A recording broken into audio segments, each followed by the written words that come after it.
Bonjour messieurs. Eh bien, aujourd'hui, nous continuons le chantier analyse de l'existant, la Constitution de 1958, le corps. Nous sommes arrivés au corps. Nous avons fini depuis un moment les aspects préambules. Nous y reviendrons d'ailleurs très prochainement pour voir comment ça a été incorporé. Mais aujourd'hui, nous continuons l'analyse article par article. Alors, je ne sais plus exactement à quel article on était arrivé, mais Christian va nous dire ça tout de suite. Merci Luc. Alors bonjour à tous. Nous étions euh, au sein de l'article 3, au sein de ce très important article 3. Nous nous étions arrêtés au deuxième paragraphe. Bon, je rappelle les paragraphes qui ont été étudiés. Premier paragraphe, la souveraineté nationale appartient au peuple qui l'exerce par ses représentants et par la voie du référendum. Et nous étions en fait arrêtés là. Voilà. Alors, on avait mis un certain nombre de pénalités sur ce premier paragraphe. Que tu me préciseras, que tu m'enverras par écrit, s'il te plaît, Oui, Christian, d'ailleurs. d'accord, d'accord.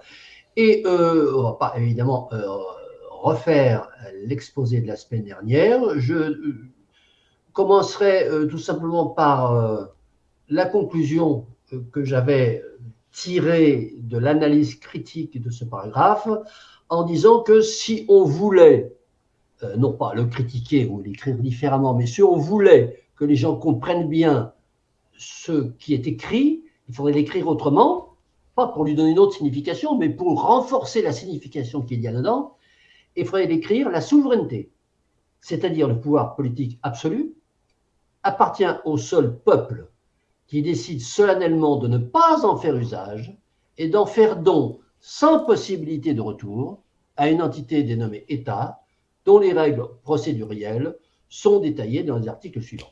Voilà, bon, ça c'est mon interprétation. Enfin, disons, si j'étais conseiller constitutionnel, je lirais cet alinéa ainsi. Alors, l'alinéa suivant,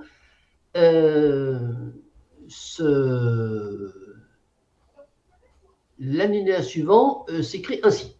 Aucune section du peuple ni aucun individu ne peut s'en attribuer l'exercice de cette souveraineté. Alors, si on reste dans la rédaction telle qu'elle est, c'est toujours notre principe, hein, on ne dit pas que ça veut dire autre chose, on essaie de comprendre ce que ça veut dire. On a une charité herméneutique, c'est-à-dire qu'on part du principe que celui qui a écrit a quelque chose à dire et que ce qu'il dit est cohérent, tient debout et, disons, peut générer un certain nombre de règles d'application. Si donc on est dans cette optique, cette phrase mérite 2 points de pénalité. Mérite 2 points de pénalité pour incohérence. Il y a 2 incohérences. Alors, d'abord, le paragraphe précédent, hein, que j'ai rappelé très rapidement, dit que la souveraineté est exercée par les représentants. Or, l'Assemblée nationale est un ensemble de représentants et c'est aussi une section du peuple. Hein, c'est 577 personnes qui appartiennent au peuple, donc c'est une section du peuple. D'une part. Et d'autre part, le président de la République, le PR, c'est un représentant aussi et c'est un individu. Or, le PR déclenche le référendum. Bon, alors, aucun individu ne peut s'attribuer l'exercice de la souveraineté. Eh bien, lorsque le PR déclenche un référendum, il s'attribue l'exercice de la souveraineté, qui en principe lui est pas autorisé, si on lit bien l'alinéa précédent.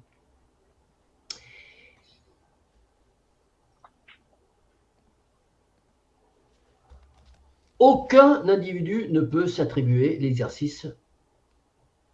Voilà. Bon, c'est un représentant, d'accord, mais c'est un individu. Donc, il faudrait au moins préciser que si on est un représentant, il ne faut pas qu'on soit un individu.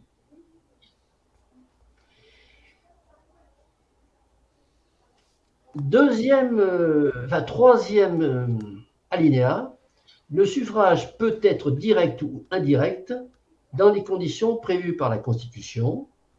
Il est toujours universel, égal et secret. Alors j'y vois un défaut de cohérence, dans la mesure où un suffrage indirect ne peut pas être universel. Un suffrage indirect, il est de nature essentiellement censitaire. Donc un point de pénalité pour incohérence. Le suffrage peut être direct ou indirect, il est toujours universel. C'est une incohérence qui est aveuglante, me semble-t-il. Ensuite, j'y vois un défaut de précision. Que veut dire égal? Bon, il est toujours universel, alors le suffrage. Bon, on comprend ce que c'est qu'universel, on comprend aussi que c'est contradictoire avec le fait qu'ils sont indirects. Mais qu'est-ce que ça veut dire un suffrage qui est égal? Bon, secret, on comprend aussi. Hein. On comprend que le suffrage est secret, c'est-à-dire que ce n'est pas un vote à main levée. On va dans un isoloir pour définir anonymement et secrètement le choix de son vote. Mais égal, bon, c'est extrêmement imprécis. Donc deux pénalités, une pénalité pour incohérence, défaut de cohérence, et une pénalité pour défaut de précision. Ensuite, alinéa suivant, sont électeurs dans les conditions déterminées par la loi tous les nationaux français majeurs des deux sexes jouissant de leurs droits civils et politiques. Alors, tous les nationaux français majeurs du sexe, ça c'est précis, on voit ce que c'est. Voilà. Mais dans l'ensemble de la phrase me frappe, moi, parce qu'elle exprime, ils ont ce que j'appelle une dégradation ontologique qu'on va retrouver assez couramment dans la Constitution. J'appelle dégradation ontologique. Ontologie, c'est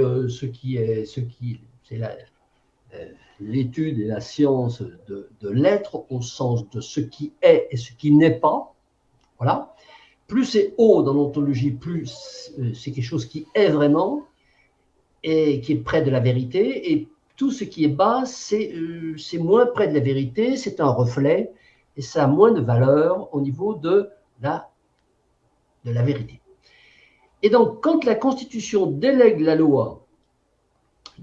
à la loi le pouvoir de décider de quelque chose qui relève de son essence propre, moi je dis qu'elle opère une dégradation ontologique. Et de ce point de vue, l'élection, le concept de l'élection, le système mécanique de l'élection, si on lit bien la Constitution, c'est la seule et c'est la mince petite parcelle de souveraineté attribuée au peuple. L'exercice de sa souveraineté, le peuple, c'est quand il y a des élections. Et donc, les modalités de son exercice, si on veut être logique, doivent être définies par la même instance qui va la réduire, qui va réduire cet exercice. Donc, dire que c'est la loi qui va déterminer les conditions dont les nationaux français sont électeurs, bon, j'y vois pour être gentil, une dégradation ontologique, mais pour être plus sévère, tout simplement une incohérence, parce que c'est à la Constitution elle-même de déterminer les conditions dans lesquelles les citoyens français vont être électeurs. Et c'est encore plus flagrant, me semble-t-il, lorsqu'on lit la dernière partie de la phrase, jouissant de leurs droits civils et politiques, ça veut dire que certains nationaux qui sont français, qui sont majeurs, qui sont du sexe masculin, du sexe féminin, peuvent ne pas être électeurs, Alors, c'est encore différent des fameuses conditions déterminées par la loi. Hein. Ce sont des conditions restrictives qui sont simplement évoquées au niveau de la Constitution. La Constitution évoque le fait que des nationaux français majeurs et des deux sexes qui vont aller aux élections dans des conditions que la loi inférieure aura déterminées de façon précise quant au mécanisme qui va être attaché à cette opération d'élection, à cette opération élective, eh bien, ils peuvent encore avoir une restriction si leurs droits civils et leurs droits politiques sont contestés. Alors, là, ça devient extrêmement grave parce qu'on est dans un flou, dans un manque de précision et d'un manque de clarté très, très, très, très important, dans la mesure où les droits civils et les droits politiques, d'une part, ne sont pas définis. On ne sait pas ce que c'est que les droits civils et les droits politiques, tout au moins à ce moment-là de la Constitution où on dit qu'on va réduire ou qu'on va avoir éventuellement même annuler les droits civils et politiques. La Constitution ne dit pas qu'est-ce que c'est qu'un droit civil et qu'un droit politique, ne dit pas les conditions pour avoir le plein exercice de ces droits civils et de ces droits politiques. Elle ne dit pas les motifs pour lesquels ces droits seraient réduits ou annulés. Ça veut dire que si on se réfère à ce qui a été créé un petit peu avant, dans les conditions déterminées par la loi, là, ce serait dans les conditions déterminées par les tribunaux. Hein, voilà. C'est-à-dire que c'est les tribunaux, c'est donc le troisième pouvoir, le pouvoir judiciaire, qui va énoncer un jugement afin de limiter ou d'enlever les droits civils et politiques. Bon, donc, même réflexion, même disons, sanction que précédemment concernant cette affaire ontologique. Même sanction, c'est-à-dire que les droits civils et les droits politiques, qui sont ce qui va ouvrir la possibilité d'exercer la souveraineté au peuple, alors que le peuple n'a que ça, l'élection, en termes de manifestation de sa souveraineté, peut être réduit, voire annulé par un tribunal dont on ne sait pas quelle loi il va appliquer et dont on n'a pas d'idée de la possibilité, éventuellement des conditions de possibilité de recours du citoyen par rapport à cet enlèvement de sa parcelle de souveraineté, puisqu'en principe, chaque citoyen français a une parcelle de souveraineté. Voilà. Voilà ce que j'avais à dire sur la fin de cet article 3. Merci Christian. Christophe, peut-être tu veux poursuivre? Alors là, ça a été bien développé. Ouais. Moi, de toute façon, je reste aussi sur le même constat, hein, c'est que on a un peuple qui est censé exercer le pouvoir. Bon, il y a ses représentants. Et puis derrière, on a des électeurs, bon, bah ok, qui sont plus ou moins enclins à pouvoir faire quelque chose, mais qui ont l'air de subir ce qui se passe plus que d'être vraiment acteur de la souveraineté, quoi. Donc c'est vraiment un article particulier où on est en chute libre voilà, en tant que citoyen. Enfin, on est vraiment très très flatté par le premier, enfin très flatté par l'impression que nous laisse l'exercice de la souveraineté nationale qui appartient au peuple, et puis tout d'un coup, enfin, on descend, et à la fin, on est un électeur qui potentiellement n'a même pas les droits d'élection. Donc, c'est assez dramatique comme écriture. Ouais.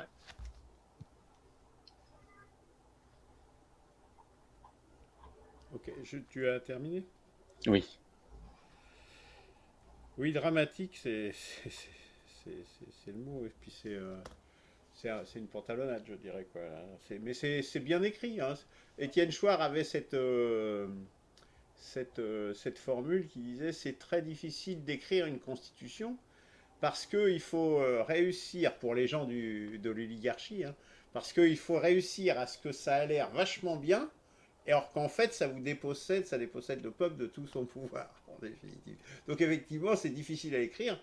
Donc on voit bien que le premier alinéa est déjà euh, est orfèvre dans ce point, dans cette. Alors, sur le deuxième alinéa, aucune section du peuple ni aucun individu ne peut s'en attribuer l'exercice. Alors, tout est dans le terme attribuer. Je pense que s'il y a un truc, c'est le verbe attribuer, c'est-à-dire s'attribuer lui-même. C'est ce qui semble le sens le plus logique. Donc, l'Assemblée nationale ne s'attribue pas elle-même l'exercice de la souveraineté nationale. C'est normalement le peuple par l'élection qui lui donne cette souveraineté. Bon. Donc pour ce que ta critique, Christian, je dirais, moi je la basculerais sur le terme attribué. Pour le président de la République, c'est plus délicat parce qu'il est à la fois élu par le peuple, certes, donc du coup c'est pas à lui, il ne s'est pas auto-attribué cette souveraineté, mais en même temps il y a un certain nombre de dispositions, dont l'article 11, l'article 16, qui font qu'il peut s'auto-attribuer quand même des pouvoirs extrêmement, qui relèvent complètement de la souveraineté. Donc, c'est très... moi, c'est vraiment sur le terme attribuer qui pose problème. Si c'est prévu qu'il y ait des exercices, même exceptionnels, qui soient prévus dans la Constitution, bon, voilà. Bon. Après, je pense que il faudrait faire l'historique de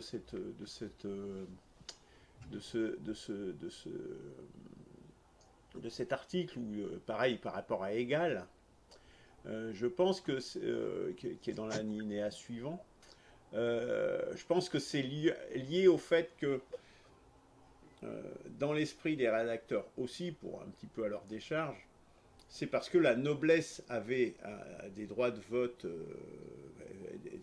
supplémentaires, quelque part, hein, par rapport aux tiers états sous l'Ancien Régime. Donc, tout ce qui était l'aristocratie avait des voix prépondérantes. Et donc, le fait que ça soit égal aussi, c'est par rapport peut-être aussi au régime censitaire, c'est-à-dire et universel d'ailleurs, puisque pour pouvoir voter, il fallait acheter ce droit, donc il fallait être riche, donc c'était pas égal. Hein. Donc, voilà. Je pense qu'il y a une dimension également historique dans ces formulations, hein, bon, sans vouloir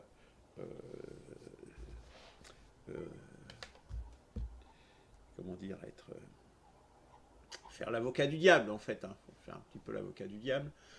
Parce que égal en lui-même, pour moi, c'est pas vraiment imprécis pour le coup. Égal, c'est égal justement. Ça serait équitable, on va rencontrer ce terme équitable par ailleurs. Là, pour le coup, équitable, ça veut tout dire à rien dire. Ça, c'est open bar. Égal, bah égal, c'est égal. Hein, c'est-à-dire un citoyen égale un autre citoyen. Pour moi, il n'y a pas trop d'ambiguïté dans le terme égal, en tout cas. Pour la linéa 3. Bon, sinon, le reste, je suis d'accord avec Christian. Sur le dernier alinéa, là, je pense effectivement, c'est très... Alors, si sur le caractère universel, là, il a complètement raison, hein, sur cette notion de direct et indirect, bah, c'est énorme. Enfin, nous, dans notre Constitution, je me suis permis, hein, je ne sais pas si vous avez vu au fur et à mesure, j'ai regardé justement ce qu'on avait rédigé de notre côté dans la Constitution, et on a mis... Hein, voilà, on précise justement ce que c'est que égal, que direct, indirect, etc. Universel et ce genre de choses. Donc c'est fondamental, hein, c'est vraiment important de le définir. Pareil pour justement les droits civils et civiques. D'ailleurs, il parle des droits civils. Or, pour moi, quelque part, c'est une faute, hein, parce que les droits civils sont des droits qui sont attachés vraiment à l'homme. C'est vraiment la différence entre le droit civil et le droit civique. Le droit civique, c'est lié aux citoyens, le droit civique et politique. Nous, on a distingué hein, les droits civils et civiques, justement. Donc, les droits civiques sont attachés aux citoyens, or que les droits civils sont attachés à, je dirais, à n'importe qui est là. Hein. Nous, on a listé ces droits, justement, du style... le droit au respect de la vie privée, le droit de circuler, enfin, à la correspondance privée, à ce genre de choses. Oui. Ça, c'est ouvert à n'importe qui, même un étranger qui vit en France a ces droits, si vous voulez. Hein. Donc, que les droits civiques et politiques sont liés au caractère de citoyen, hein, justement. Donc c'est important justement de le préciser et de le distinguer. Hein. Et pareil, là on parle de l'électeur, mais on ne parle pas de celui qui peut se présenter à une élection. Or c'est fondamental, on voit bien nous surtout en France avec cette histoire de parrainage et d'inégalité devant la présentation, puisqu'il faut avoir un budget assez important pour pouvoir se présenter, etc. Donc n'importe qui ne peut pas. Donc le fait qu'on dit c'est égal, etc., universel, mais tout ça, dans les faits, c'est faux. En définitive, dans le système présent. Voilà sur... oui, et très bien vu sur ce que tu dis, un manque de précision. Donc qui, du coup, décide la loi. Donc, de nouveau, on délègue à un niveau de droit inférieur, voire pire, les tribunaux. C'est-à-dire, on le voit bien, puisque les interférences très importantes des différentes juridictions dans les élections en France, on a eu le cas Fillon, on a eu le cas Strauss-Kahn auparavant, et puis là on a le cas Marine Le Pen, etc. etc. C'est-à-dire qu'il y a une interférence très importante de la justice dans la vie politique. Sans que ce soit, je dirais, spécifié, puisqu'il n'y a pas de notion de droit politique, de code politique. Je crois que c'est à recours constitution, on avait discuté de ça à un moment donné, justement, sur le fait qu'il serait peut-être bon, effectivement, qu'il y ait peut-être un droit politique, justement. Voilà pour ce qui me concerne. Christian, est-ce que tu veux conclure, peut-être? Oui, en conclure, je ne sais pas, mais... L'article 3, on a déjà fait 2 émissions dessus, puis je crois qu'on Ah non, avait mais fait une... on peut faire un traité, on peut faire un livre. Sur l'article 3. Ah oui, oui, non, mais beaucoup empêché d'avancer ça. Non, c'est la clé de voûte. Hein. L'article 3, c'est la clé de voûte du système électoral. Alors, sur les points qui ont été soulignés, que tu viens de souligner, Luc, je commencerai par le plus facile, égal. Alors, égal. Le suffrage. Suffrage universel, on comprend, c'est clair. Suffrage secret, on comprend, c'est clair. Suffrage égal, moi j'ai dit que c'était pas clair et tu nous dis, oh mais si c'est clair finalement parce que égal, ça veut dire que, en gros, un individu, une voix. Voilà. Alors, oui, si on dit égal au sens où chaque citoyen dispose d'une seule voix, ni moins ni plus, voilà. Je pense qu'il aurait fallu le préciser. Alors, égal, tu nous as indiqué, avec tout à fait, avec justesse, je pense que c'est exactement ça, on a écrit égal par rapport à l'abolition des privilèges. Bon, mais ça vaut, disons, ce rappel à l'état d'esprit dans lequel étaient les rédacteurs au moment où ils ont écrit, ça vaut pour la DDHC. Hein. Bon, ça vaut pas pour la C58, on est en 1958. Hein. En 1958, les privilèges, on n'en parle plus, c'est plus un sujet de débat. Donc, lorsqu'on met égal, voilà, ça n'emporte pas forcément l'idée de l'abolition des privilèges, la nuit du 10 août, etc. Voilà.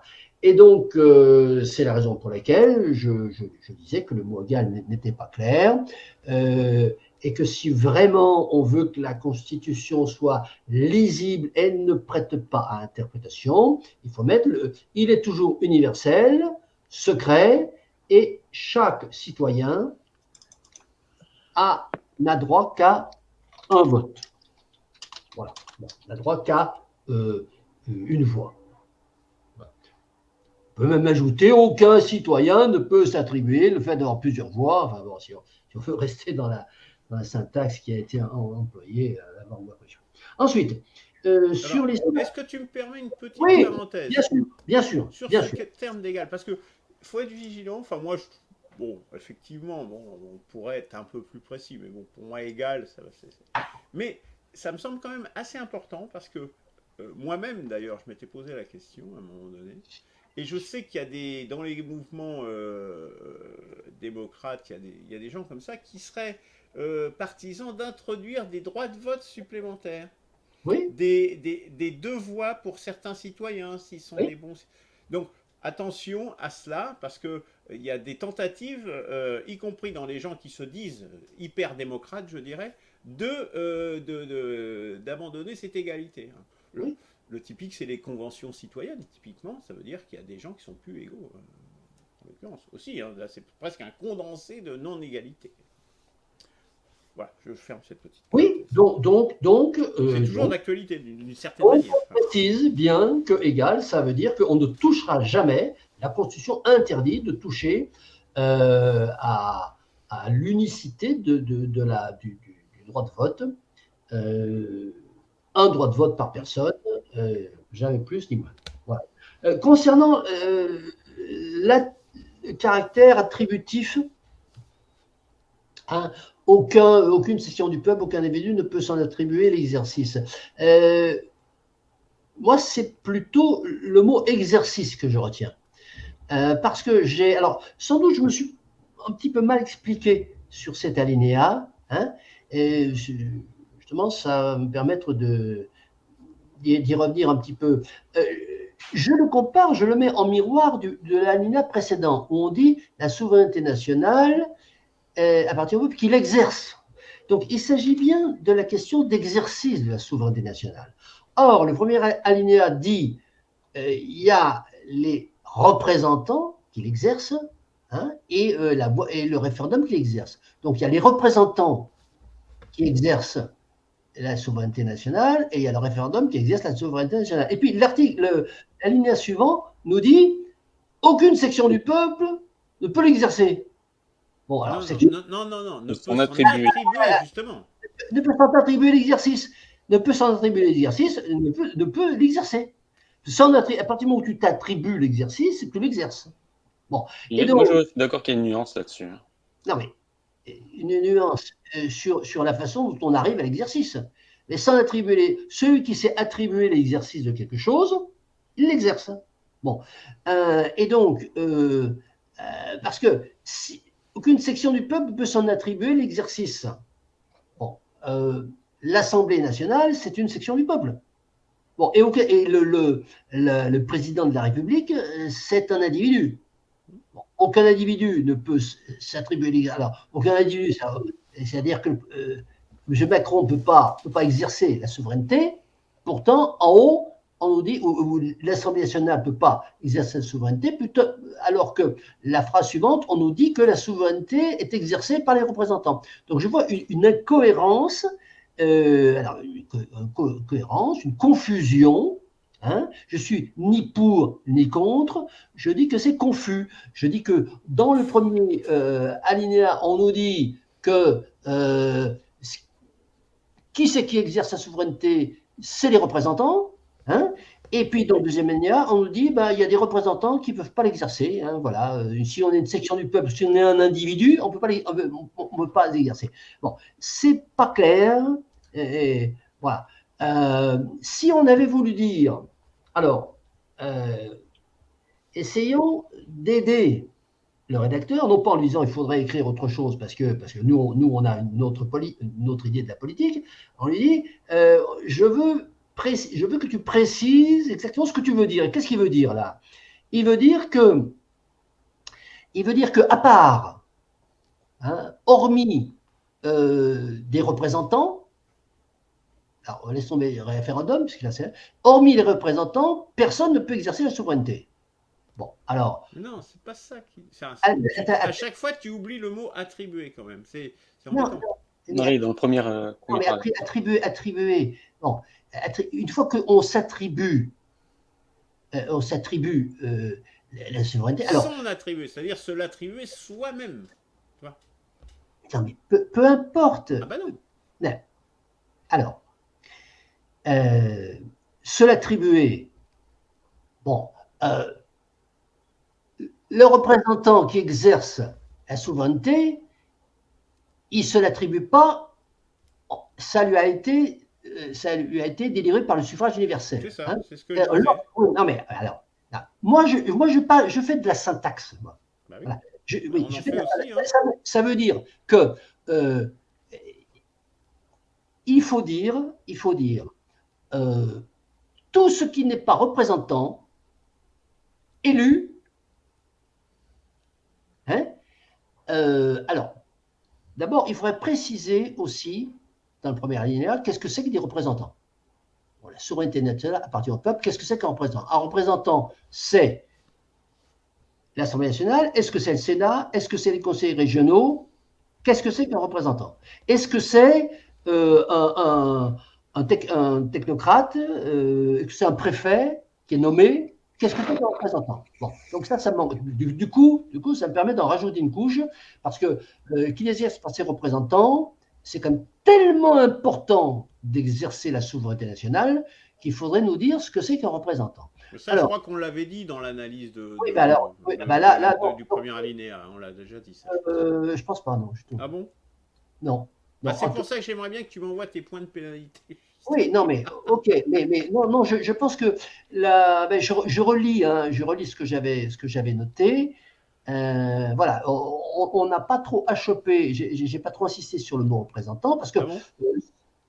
non, parce qu'on partait voilà, la démocratie représentative, voilà, c'est-à-dire qu'on a des représentants, c'est pas le peuple qui exerce directement, il délègue à des représentants. Mais qui sont ces représentants? D'autant plus que la ligne suivante met de restrictions en disant attendez, c'est pas n'importe qui peut on peut pas se l'attribuer. Bon, alors, si on veut comprendre et que ce soit clair, il faut qu'on nous dise qu'est-ce que c'est que les représentants.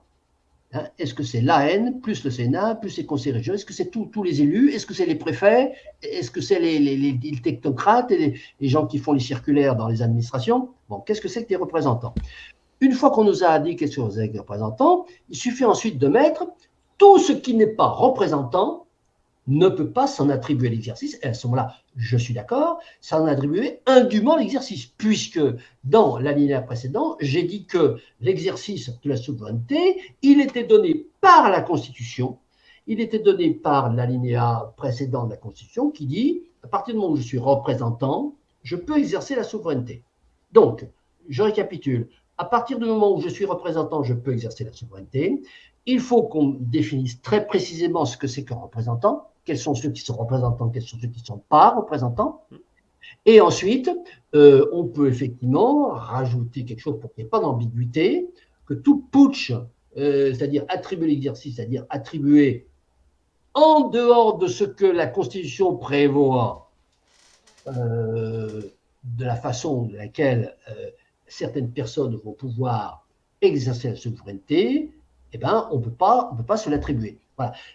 Donc, à mon avis, il y a un travail de clarification à faire de ce point de vue-là. Voilà ce que je voulais rajouter. Alors, ensuite, les droits civils, les droits civiques, tout à fait d'accord, bien sûr, avec ce que tu as dit. Je rajouterai même une couche supplémentaire, c'est-à-dire que cette histoire de privation, hein, alors, en fait, il s'agit de privation des droits civiques dans la mesure où on a été condamné à une restriction des droits civils et des droits politiques.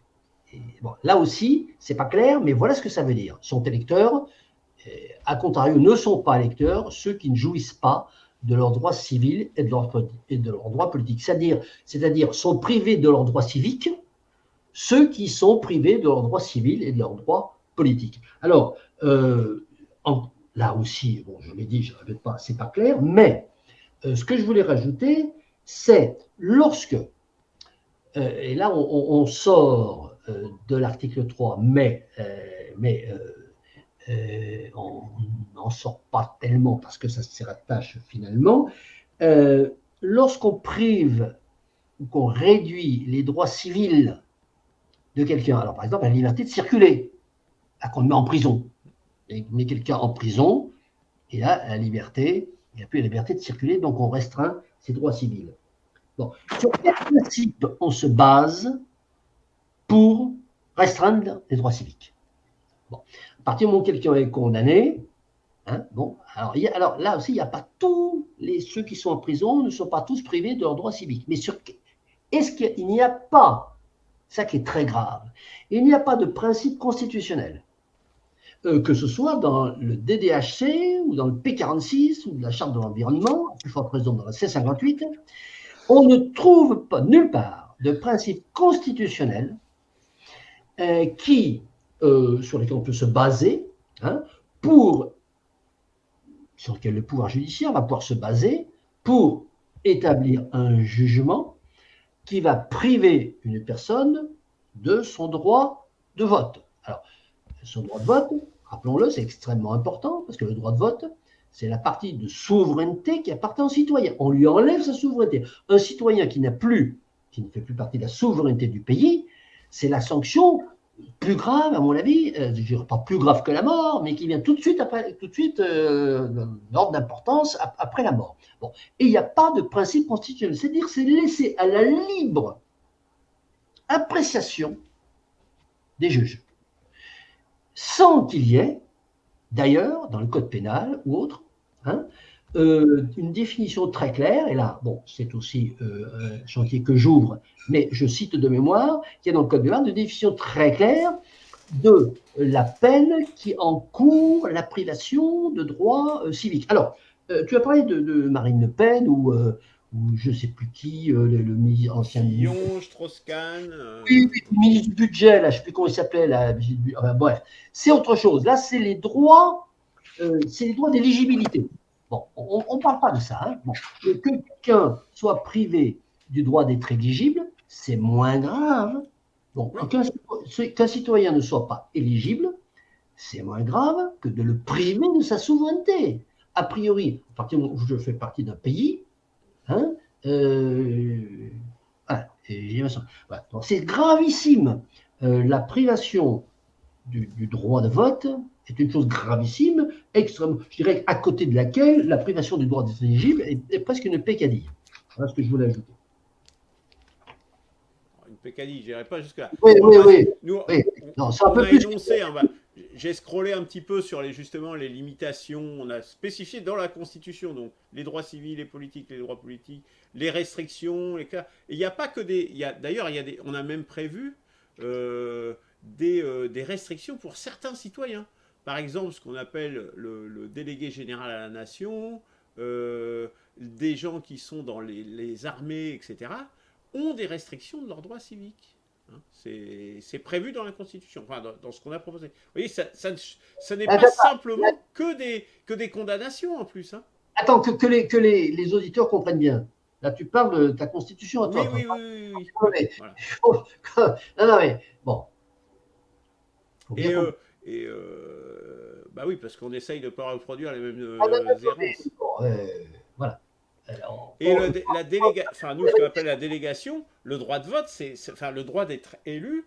Alors, certes, le droit de vote est au-dessus, parce que c'est effectivement le droit le plus important, mais celui qui arrive tout de suite, immédiatement après, c'est le droit justement de pouvoir se présenter à des élections, d'être délégué du peuple français. C'est quand même vachement important. C'est certes moins important, parce que dès qu'on a pu ça, c'est rupture du contrat social. Hein. C'est quand même ça que ça veut dire. Hein. Ça veut dire que on rompt le contrat social quand on est déchu de ses droits civiques. Ok. Bah, je pense qu'on a fait le tour de l'article 3, messieurs.